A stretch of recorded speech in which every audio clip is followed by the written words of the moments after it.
Hello guys, I am दर्शन. ज्ञानदर्शन चॅनलमध्ये आपलं हार्दिक स्वागत. आज आपण बघणार आहोत कॅश फ्लो स्टेटमेंट.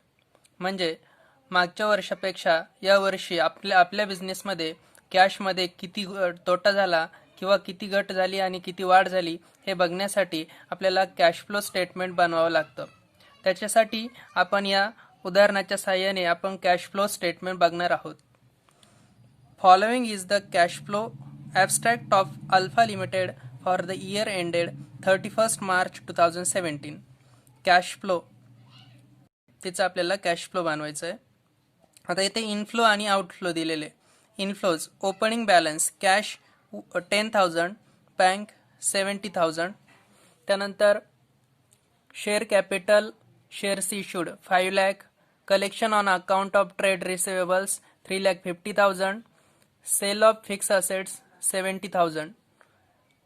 त्यानंतर payment of overhead 15,000, fix asset acquired 4 lakh, debentures redeemed 50,000, bank loan repaid 2,50,000, taxation 55,000, dividends including dividend distribution tax म्हणजे डिव्हिडंडमध्ये डिस्ट्रीब्युशन टॅक्स सुद्धा इन्क्लुडेड आहे 1 lakh, closing balance cash 5,000, bank 10,000 आणि टोटल आहे 10 lakh.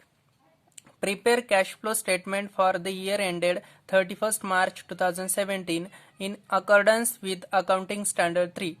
आपल्याला cash flow statement तयार करायला सांगितलेलं आहे. मग कॅश फ्लो स्टेटमेंट तयार करण्यासाठी आपण पहिले ड्रॉ केलेलं आहे cash flow statement for the year ended 31st March 2017. Particulars आणि 2 amount. Cash flow from operating activities. मग आता बघा, कॅश फ्लो स्टेटमेंट तयार करण्यासाठी आपल्याला 3 प्रकारच्या ॲक्टिव्हिटीज लिहाव्या लागतात. पहिली ॲक्टिव्हिटी आहे ऑपरेटिंग ॲक्टिव्हिटीज, दुसरी आहे इन्व्हेस्टिंग ॲक्टिव्हिटीज आणि तिसरी आहे फायनान्शियल ॲक्टिव्हिटीज. मग आपल्याला जेवढा डेटा दिलेला असेल, प्रॉब्लेममध्ये जेवढा डेटा दिलेला असेल तो सगळा डेटा आपल्याला या तिन्ही ॲक्टिव्हिटीजमध्ये डिस्ट्रीब्यूट करावा लागतो. मग पहिलं दिलेलं आहे ओपनिंग बॅलन्सेस. ओपनिंग बॅलन्स हा नंतर लिहावा लागतो, तो नंतर बघूया. मग payment for account payables. Payment for account payables हा कशामध्ये जाईल, तर हा जाईल ऑपरेटिंग ॲक्टिव्हिटीजमध्ये, म्हणून इथं आपण ओ लिहूया, ओ. त्यानंतर salaries and wedges. Salary and wedges हा सुद्धा ऑपरेटिंग ॲक्टिव्हिटीजमध्ये ओ लिहिला. त्याच्यानंतर शेअर कॅपिटल शेअर्स इश्यूड. आता शेअर्स कॅपिटल हा फायनान्शियलच्या रिलेटेड आलेला आहे, त्याच्यामुळे हा फायनान्शियल ॲक्टिव्हिटीजमध्ये जाईल. त्याच्यानंतर ट्रेड रिसिवेबल्स. ट्रेड रिसिवेबल्स हा बिझनेसच्या रिलेटेड येतो, म्हणजे हा ऑपरेटिंग एक्सपेन्सेस असतो, operating activities. Sale of fix asset. Sale of fix asset. Asset ही इन्व्हेस्टमेंट असते, म्हणून इथं इन्व्हेस्टिंग ॲक्टिव्हिटीज येईल. त्याच्यानंतर payment of overheads. Payment of overheads आपण पेमेंट केलं, ओव्हरहेडसाठीचं पेमेंट केलं, ऑपरेटिंग ॲक्टिव्हिटीज. त्यानंतर fix asset acquire. Fix asset इथं पण असेट आहे, असेट म्हणजेच इथं इन्व्हेस्टमेंट झाली, म्हणून ही इन्व्हेस्टिंग ॲक्टिव्हिटीज. त्याच्यानंतर डिबेंचर्स रिडीम्ड. डिबेंचर्स हे फायनान्शियलच्या रिलेटेड येतं, म्हणजे हे फायनान्सिंग ॲक्टिव्हिटीज. त्यानंतर बँक लोन रिपेड. लोन हे सुद्धा पैशाच्या संबंधात येतं, म्हणजे लोन हे फायनान्सिंग ॲक्टिव्हिटीज. त्यानंतर टॅक्सेशन हा खर्च आहे, हा तिन्ही ॲक्टिव्हिटीजमध्ये येणार नाही, हा आपण ऑपरेटिंग ॲक्टिव्हिटीजच्या खाली लिहिणार आहोत. त्यानंतर डिव्हिडंड्स हे सुद्धा फायनान्शियल ॲक्टिव्हिटीजमध्ये येणार आहे. त्यानंतर क्लोजिंग बॅलन्स हा आपण तिन्ही ॲक्टिव्हिटीजच्या शेवटी लिहिणार आहोत. तर सुरू करूया. बघा, पहिला आहे ओपनिंग बॅलन्स. कॅश आणि बँक हा ओपनिंग बॅलन्स आपल्याला लिहायचा आहे. तर हा कॅश आणि बँक हा ओपनिंग बॅलन्स आपण तीनही ऑपरेटिंग इन्व्हेस्टिंग आणि फायनान्सिंग ॲक्टिव्हिटीजच्या शेवटी लिहिणार आहोत. त्याच्यानंतर payment for account payables. Payment for account payables हा ऑपरेटिंग ॲक्टिव्हिटीजमध्ये येतो, म्हणून cash flow from operating activities त्याच्यामध्ये लिहिणार आहोत आपण पेमेंट फॉर अकाउंट पेबल्स. आता पेमेंट फॉर अकाउंट पेबल्स किती दिलेलं आहे? 90,000. आता इथं आपण पेमेंट केलं, म्हणजे आपल्याकडनं पैसे गेले कमी झाले, म्हणून हे मायनसमध्ये लिहूया. मायनसमध्ये 90,000. जेव्हाही मी ब्रॅकेट करेल तेव्हा समजायचं की हे लेस केलेलं आहे, आणि जेव्हा विदाऊट ब्रॅकेट लिहिल तेव्हा समजायचं हे ॲड केलेलं आहे. त्यानंतर सॅलरीज अँड वेजेस. सॅलरी आणि वेजेस दिलं 25,000. Operating activities, salaries and wedges हे पण आपण दिले, म्हणजे खर्च झाला तर हे पण लेस होईल. 25,000. त्याच्यानंतर नेक्स्ट आहे share capital, shares issued 5 lakh. Financing ॲक्टिव्हिटीजमध्ये, मग फायनान्सिंग ॲक्टिव्हिटीजमध्ये बघा, cash flow from financing activities, share capital किती दिलेलं आहे? 5 लाख दिलेलं आहे. 5 लाख. त्यानंतर collection on account of trade receivables. Trade रिसिवेबलच्या नावाखाली आपल्याला 3,50,000 रुपये मिळाले, कलेक्शन झालं, तर हे ऑपरेटिंग ॲक्टिव्हिटीजमध्ये जाईल. मग कलेक्शन फ्रॉम ट्रेड रिसिवेबल्स. आता हे कलेक्शन झालं म्हणजे मिळाले, तर हे आपले ॲड होतील. किती दिलेले? 3,50,000. त्यानंतर सेल ऑफ फिक्स असेट. आपण फिक्स असेट सेल केली म्हणजे आपल्याला पैसे मिळतील. मग फिक्स असेट ही इन्व्हेस्टमेंट आहे, तर ते जाईल इन्व्हेस्टिंग ॲक्टिव्हिटीजमध्ये. मग सेल ऑफ फिक्स असेट. कितीचे असेट सेल केली आपण? 70,000. मग आपल्याला पैसे मिळाले म्हणून ॲड 70,000. बरोबर. आणि त्याच्यानंतर पेमेंट ऑफ ओव्हरहेड्ससाठी आपण पेमेंट केलं 15,000. Operating activities, payment of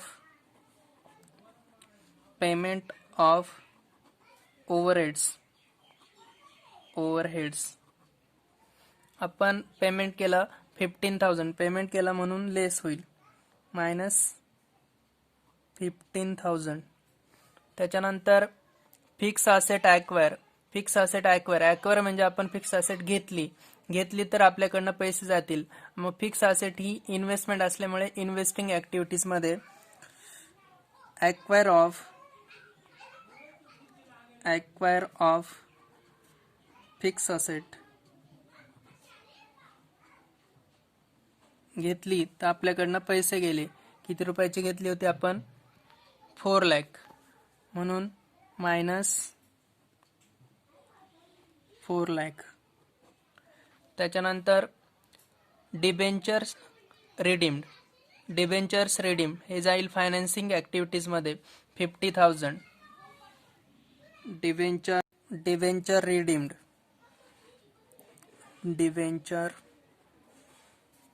redeemed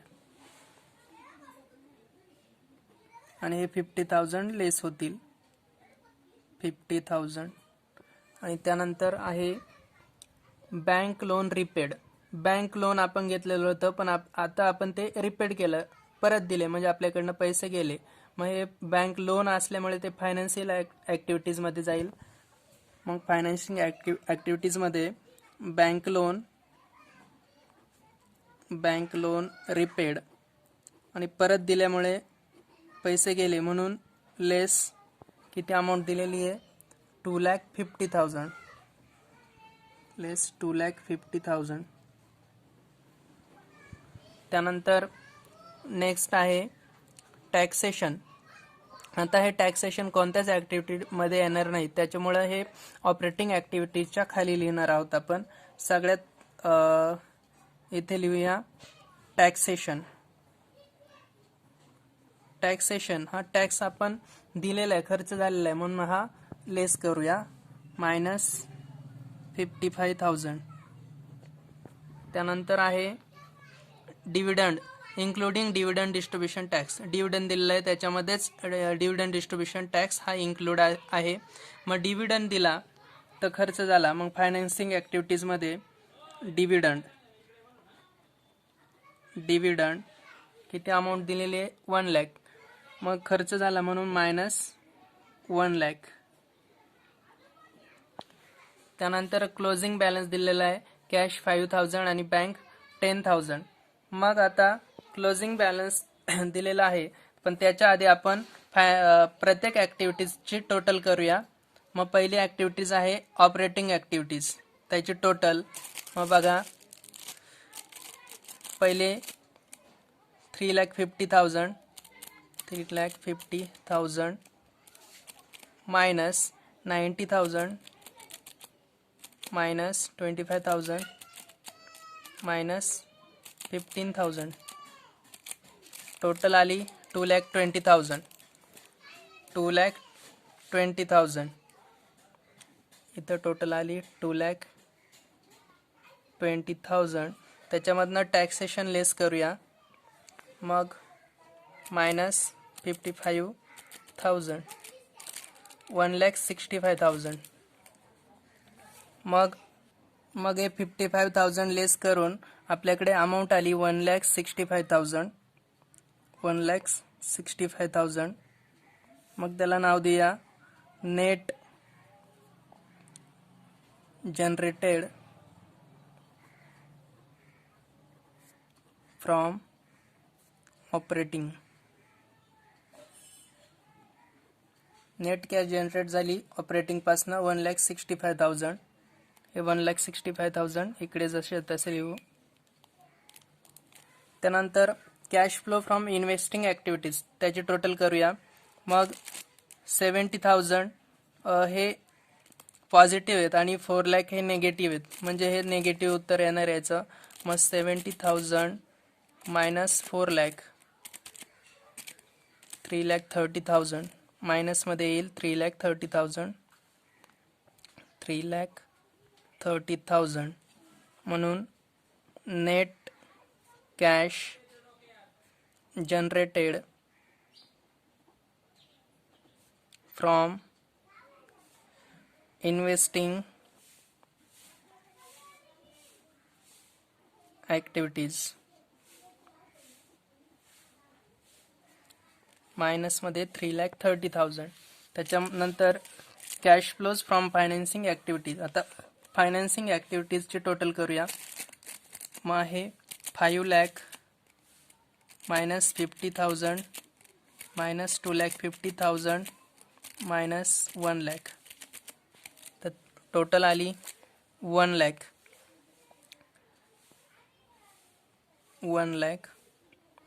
त्याला नाव देऊया नेट कॅश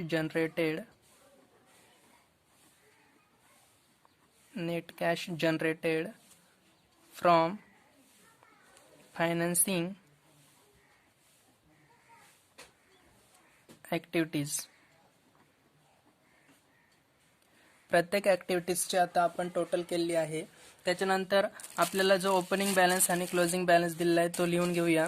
मग पहिला आहे cash and cash equivalents at the beginning of the year. Beginning of the year म्हणजे आपल्याला ओपनिंग बॅलन्स पाहिजे. तर आपल्याकडे ओपनिंग बॅलन्स दिलेला होता कॅशचा 10,000 आणि बँकेचा 70,000. तर त्याचे आपण टोटल लिहूया 10,000 आणि 70,000 80,000. इथं टोटल लिहिली 80,000. त्याच्यानंतर आपल्याकडे क्लोजिंग बॅलन्स दिलेला आहे. Closing balance cash 5,000 bank 10,000. Cash आहे 5,000 आणि बँक आहे 10,000. टोटल झाले 15,000. मग बघा आता तिन्ही ॲक्टिव्हिटीजचे टोटल करूया. तीनही ॲक्टिव्हिटीजचे टोटल केल्यानंतर 1,65,000 प्लस 1 लाख मायनस 3,30,000 हे झाले -65,000. मग इथे total cash total cash generated हे झाले मायनस 65,000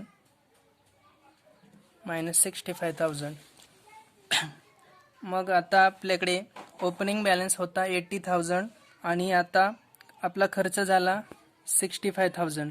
म्हणजे हा जर मायनसमध्ये आला म्हणजे खर्च झाला 65,000, तर आपल्याकडे क्लोजिंग बॅलन्स राहिला 15,000.